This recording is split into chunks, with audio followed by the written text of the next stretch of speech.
नमस्कार। कल 10 मार्च 2024 को होने वाली RACIT परीक्षा की तैयारी के लिए पार्ट 18 के हमारे इस वीडियो में आपका हार्दिक स्वागत है। इस वीडियो में हम 20 महत्वपूर्ण प्रश्न उत्तर लेकर आए हैं। प्रश्न नंबर 1, आकार, भंडारण क्षमता और प्रदर्शन के आधार पर कंप्यूटर का सही वर्गीकरण क्या है? Super computer, mainframe computer, mini computer और micro computer, Windows machine, Mac machine और गूगल मशीन, सिस्टम सॉफ्टवेयर और application software, keyboard, joystick, digital camera और मॉडेम। तो सही उत्तर है इसके अंदर A, super computer, mainframe computer, mini computer और माइक्रो कंप्यूटर। सबसे बड़ा जो कंप्यूटर है वो सुपर कंप्यूटर, उससे छोटा मेन फ्रेम, उससे छोटा मिनी कंप्यूटर, सबसे छोटा माइक्रो कंप्यूटर। नेक्स्ट है प्रश्न नंबर 2, ISP की फुल फॉर्म क्या है? Internet service provider, intranet service provider, information service provider या फिर इंफॉर्मेशन सिस्टम प्रोवाइडर। तो ISP की फुल फॉर्म होती है इंटरनेट सर्विस प्रोवाइडर। ISP उन कंपनियों को कहा जाता है जो हमको इंटरनेट चलाने की सेवाएं प्रदान करते हैं, जैसे एयरटेल, जियो और इस प्रकार की BSNL, जितनी भी कंपनी है जो हमको इंटरनेट सर्विस प्रोवाइड करती है उनको ISP कहा जाता है। नेक्स्ट प्रश्न नंबर 3, कंप्यूटर में कट या कॉपी करने पर सिलेक्टेड टेक्स्ट कहाँ चला जाता है? रिसाइकल बिन में, माई कंप्यूटर में, डेस्कटॉप पर या फिर क्लिपबोर्ड मेमोरी में। तो किसी भी भाग को अगर हम कट कॉपी करते हैं तो वो क्लिपबोर्ड मेमोरी में चला जाता है, और क्लिपबोर्ड मेमोरी से वापस लाने के लिए हम क्या करते हैं? पेस्ट करते हैं। नेक्स्ट प्रश्न नंबर 4, OTP का पूरा नाम क्या है? One the phone, one time password, out to practice, one time provide. तो OTP की फुल फॉर्म आप सबको पता होगी, क्या होती है? One time password. OTP की full form one time password. याद नहीं है तो याद कर लेना अच्छे से। नेक्स्ट प्रश्न नंबर 5, अवांछित और अनचाही ईमेल क्या कहलाती है? स्पैम, फ्लैम, ड्राफ्ट या फिर उपरोक्त सभी। तो अनचाही और अवांछित जो मेल है वो कहलाती है स्पैम। हम कुछ मेलों को स्पैम के रूप में नोटिस भी करके रख सकते हैं ताकि जब भी वो व्यक्ति मेल भेजेगा तो अपने आप स्पैम के अंदर चली जाएगी। अगला प्रश्न नंबर 6, इनमें से कौन सा सर्च इंजन नहीं है? गूगल, जीमेल, याहू या फिर बिंग। तो सर्च इंजन में क्या होता है, हम किसी वेबसाइट से संबंधित कुछ टेक्स्ट टाइप करते हैं और जैसे ही सर्च करते हैं तो वेबसाइटों की लिस्ट हमारे सामने ओपन होकर आ जाती है। तो इसमें जीमेल जो है वो सर्च इंजन नहीं है, ये एक ईमेल सर्विस होती है। नेक्स्ट प्रश्न नंबर 7, डेटा क्या है? यह कच्चे असंसाधित तथ्यों सहित पाठ, छवि, संख्या और ध्वनि है। यह एक हार्डवेयर डिवाइस है जिसमें मॉनिटर, प्रिंटर, स्पीकर आदि शामिल हैं। यह कार्यक्रमों का एक सेट है। यह दूसरी पीढ़ी के कंप्यूटर है। तो डेटा क्या है? यह कच्चे असंसाधित तथ्यों सहित पाठ, छवि, संख्या और ध्वनि है। हम कंप्यूटर को जो कुछ भी इनपुट करते हैं वो सब डेटा होता है, ठीक है। कच्चे तथ्य होते हैं जिन पे प्रोसेसिंग होना बाकी होता है, और प्रोसेसिंग होने के बाद में ये डेटा इंफॉर्मेशन में बदल जाता है। नेक्स्ट प्रश्न नंबर 8, कर्सर के बाईं तरफ के अक्षर को मिटाने के लिए किस कुंजी का प्रयोग करते हैं? एंड, बैक स्पेस, डिलीट या फिर होम। तो देखो, कर्सर के बाएं तरफ वाले अक्षर मिटाने, इसके लिए हम बैक स्पेस कुंजी का प्रयोग करेंगे, और कर्सर के दाईं तरफ का अक्षर मिटाना हो तो उसके लिए डिलीट कुंजी का प्रयोग करते हैं। आपको दोनों कुंजियों का प्रयोग अच्छे से याद रखना चाहिए। बाएं तरफ के अक्षर को मिटाने के लिए बैक स्पेस, दाईं तरफ के अक्षर को मिटाने के लिए डिलीट, ठीक है। अगला प्रश्न नंबर 9, माइक्रोसॉफ्ट वर्ड 2010 में डॉक्यूमेंट का डिफ़ॉल्ट फॉन्ट क्या होता है?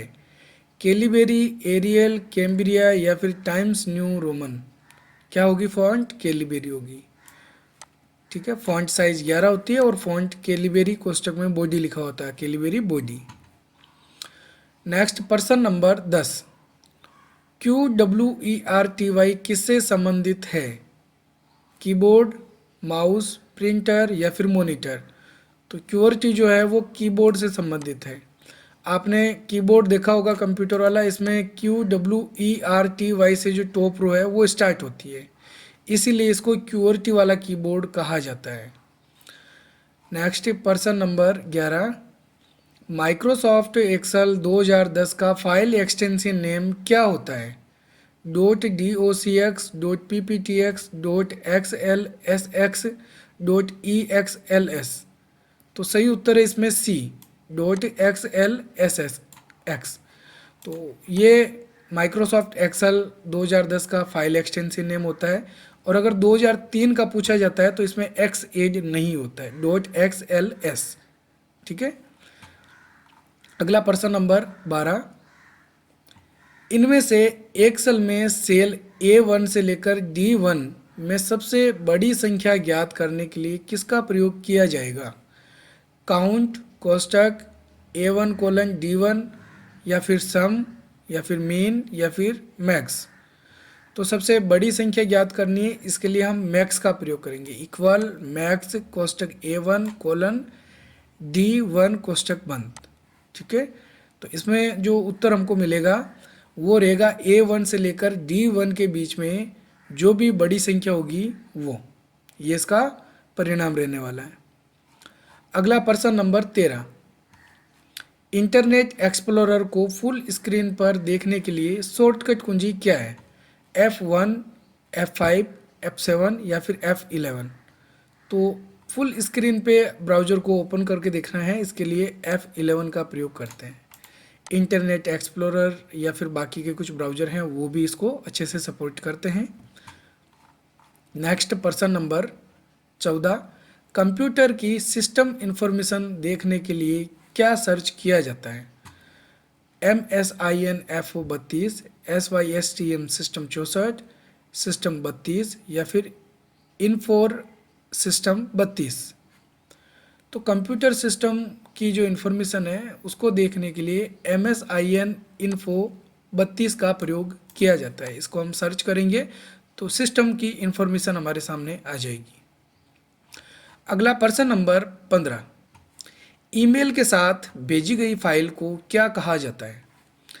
Mail file, attachment, with file या फिर माई फाइल?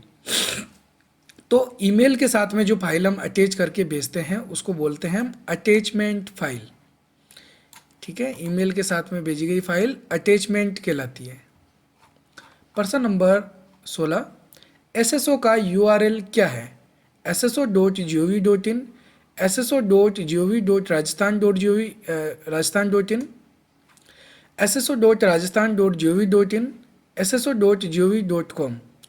तो SSO का जो URL होता है वो होता है sso.rajasthan.gov.in। ठीक है, ये ध्यान में रखना है। SSO का URL, SSO की फुल फॉर्म होती है सिंगल साइन ऑन, और URL की फुल फॉर्म क्या होती है? Uniform resource locator. यूनिफॉर्म किसे बोलते हैं? किसी वेबसाइट का एड्रेस URL कहलाता है। नेक्स्ट प्रश्न नंबर 17, फेसबुक किस प्रकार की वेबसाइट का उदाहरण है? E commerce, blogging, social networking या फिर लर्निंग? तो फेसबुक किसका उदाहरण है? सोशल नेटवर्किंग वेबसाइट का उदाहरण है। अगला प्रश्न नंबर 18, निम्न में से क्लाउड स्टोरेज नहीं है? Google drive, MS one drive, drop box या फिर राजसाइन? तो क्लाउड स्टोरेज ऐसे स्टोरेज को कहा जाता है जो हम ऑनलाइन सेव करके रखने के काम में ले सकते हैं। इसमें सही उत्तर है डी, राज ई साइन एक क्लाउड स्टोरेज नहीं है। तो अब आपको ये चीज़ भी ध्यान में रख लेनी, क्लाउड स्टोरेज कौन से हैं एग्जाम में पूछे जाएं तो इनमें से अगर कोई आंसर आता है, कोई ऑप्शन आता है तो सही कर सकते हो आप लोग। गूगल ड्राइव भी क्लाउड स्टोरेज है, MS यानी माइक्रोसॉफ्ट वन ड्राइव और ड्रॉप बॉक्स, ये तीनों क्लाउड स्टोरेज के उदाहरण होते हैं। अगला प्रश्न नंबर 19, नए पैन कार्ड आवेदन के लिए कौन सा फॉर्म भरा जाता है? फॉर्म 6, फॉर्म 8, फॉर्म 16 या फिर फॉर्म 49A? तो सही उत्तर है इसमें डी, फॉर्म 49A नया पैन कार्ड का फॉर्म भरने के लिए भरा जाता है। नेक्स्ट प्रश्न नंबर 20, MS पावर पॉइंट 2010 में कर्सर जिस स्लाइड पर है उसी स्लाइड से स्लाइड शो शुरू करने के लिए शॉर्टकट कुंजी क्या है? F4, F5, control plus F4 या फिर शिफ्ट प्लस F5। तो इसमें सही उत्तर है डी, शिफ्ट प्लस F5। वर्तमान में कर्सर जिस भी स्लाइड पर होता है उसी स्लाइड से स्लाइड शो स्टार्ट कर दिया जाता है अगर हम शिफ्ट F5 बटन दबाते तो। और हम चाहते हैं कि नहीं, यहाँ से शुरू नहीं हो, 1 नंबर स्लाइड से स्लाइड शो स्टार्ट हो, तो उसके लिए F5 कुंजी का प्रयोग किया जाता है। तो ठीक है, उम्मीद है आपको समझ में आए होंगे अच्छे से हमारे ये 20 महत्वपूर्ण प्रश्न उत्तर। मिलेंगे एक और नई वीडियो में, तब तक के लिए जय हिंद जय भारत।